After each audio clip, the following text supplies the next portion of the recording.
New Mexico and UCLA. This is the final game for Friday night. UCLA 15.5 point home favorites, 53 the total in this game.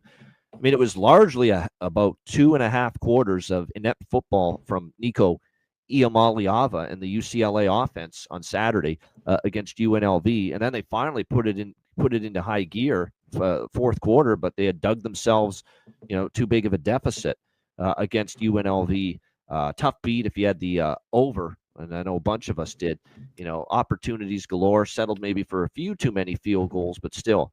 And then plus there was a pick six that was called off, and it was the right call because his knee was down before he let go of the football. Calandria, it would have been a colossal mistake, but that would have put the game over the total as well. But like I said, UCLA ends up just falling. Then they have the chance to tie the game late, and the interception ends it off the deflection. 30-23 win for UNLV in that game. 0-2 straight up and against the spread for UCLA.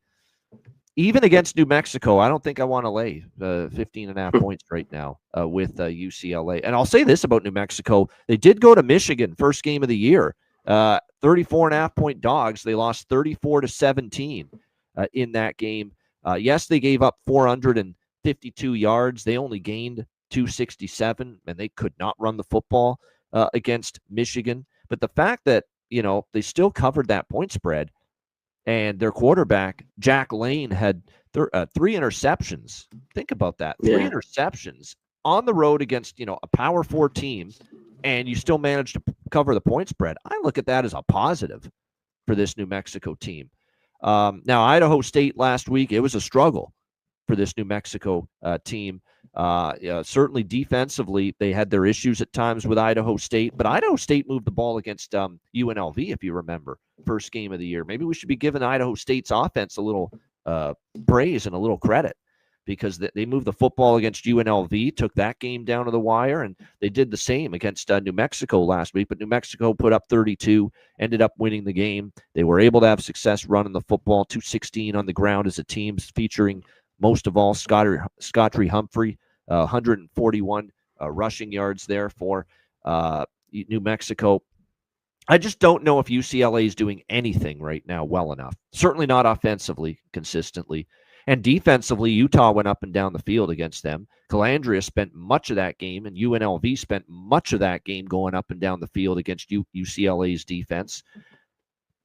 Maybe New Mexico can hang, getting 15.5. Like I said, we'll see if I get involved, but I would certainly much rather have the Lobos here plus than the Bruins minus these big points. C-Mac, what do you think here? I mean, I think they're going to win this game. Cover the 16.5. I don't know. When I looked at this, though, a little bit early on, give me the over. I know New Mexico's looked a little bit better defensively. I think Michigan could have put it on them bigger. And that game stayed at under, against Idaho State. But I think UCLA should have success. I mean, they can't get off to the start they did. You know what I mean? 3 points in the first half. Yep. And then come roaring back. You hit on everything that kind of happened late Speaks in that a little game. bit to Deshaun Foster not having his team ready to go. Like, these have been 2 not just bad, horrendous first half performances, back-to-back games against UNLV and Utah.